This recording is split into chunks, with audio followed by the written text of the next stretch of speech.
Parking a car precisely is an essential skill for every driver, as we will need to do this at the end of every journey. We have already made step-by-step videos showing how to complete each manoeuvre, but in this video we will share a few extra tips that might help make it even easier to park your car. Before we start, make sure you subscribe to our channel and click the bell so you are alerted when we upload a new video. Also, we love to read your comments, so please scroll down and let us know what you think.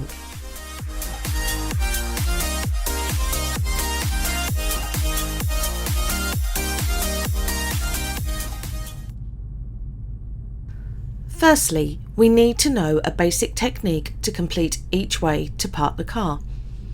If you would like a reminder, then please click the link at the top of the screen or in the video description below. This will take you to our separate video that will show simple reference points you can use to complete the manoeuvre. If you need to polish your technique a little, why not visit a quiet car park or street and spend an hour practicing? Once you have enough experience, you may even find your own way to park the car, which is great if it helps increase your confidence for parking in the real world.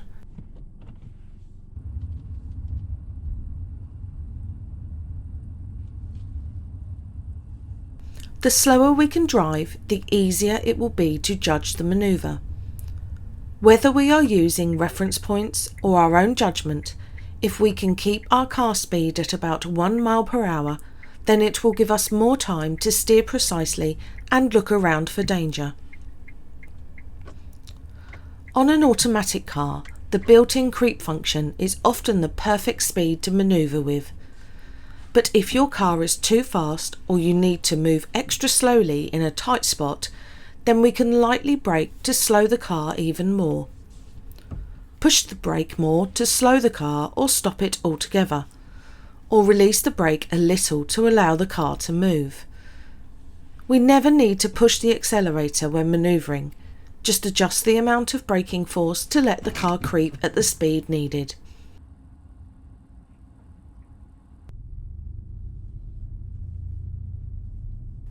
Most modern cars are able to manoeuvre slowly by only using the clutch pedal with the engine idling.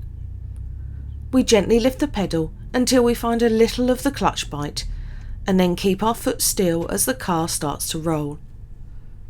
From here, we can adjust the amount of clutch bite to vary the car's speed. If we want to go a little faster, we can lift the clutch pedal up a little. This will give the extra drive to the wheels we need. Or, to make the car go a little slower, we can push the clutch pedal down a little to reduce drive to the wheels.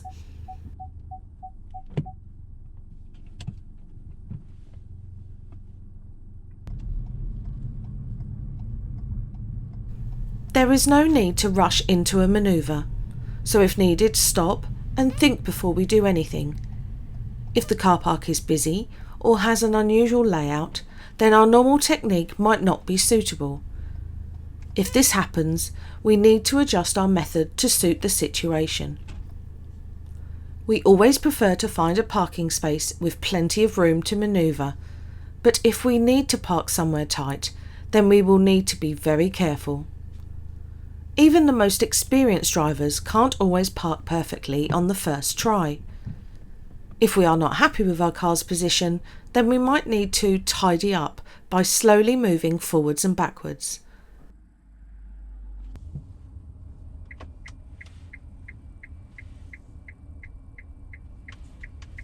If you get confused sometimes with which way to steer the car when reversing, then remember that we just need to steer where we want to go.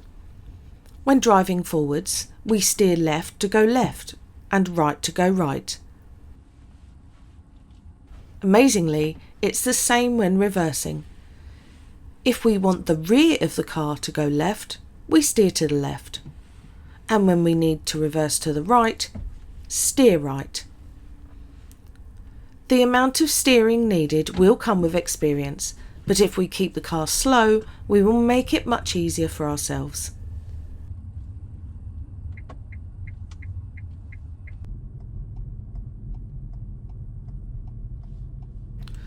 We must look all around the car before we move, as there might be danger nearby that we don't know about. It would only take a few seconds for a child or cyclist to approach the car, so we must keep looking around throughout the manoeuvre to ensure everyone's safety. Only checking our mirrors for danger is not enough, as every car has blind spots around it that the mirrors do not cover. So we must keep looking all around the car continuously. If our view is blocked by another car or something else, then opening a window can help us listen for any approaching vehicles.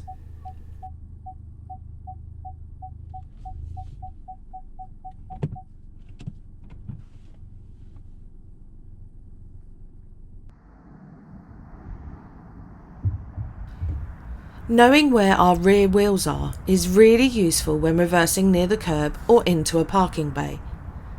So we always add a pair of small blind spot mirrors to our cars. They only cost £3 and stick onto the existing door mirrors easily. Once adjusted, they can be used when parking to ensure we don't scrape our wheels on a curb or finish outside our bay.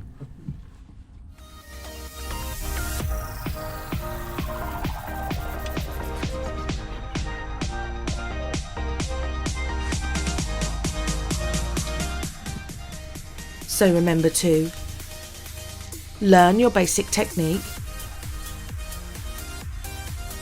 drive very slowly, take your time, and look around continuously.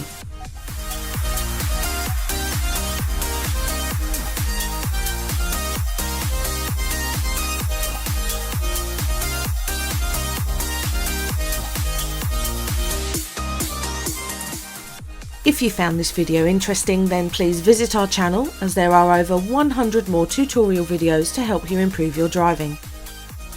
If you would like to help us make new videos, then please consider becoming a member or patron of our channel. Thanks for watching.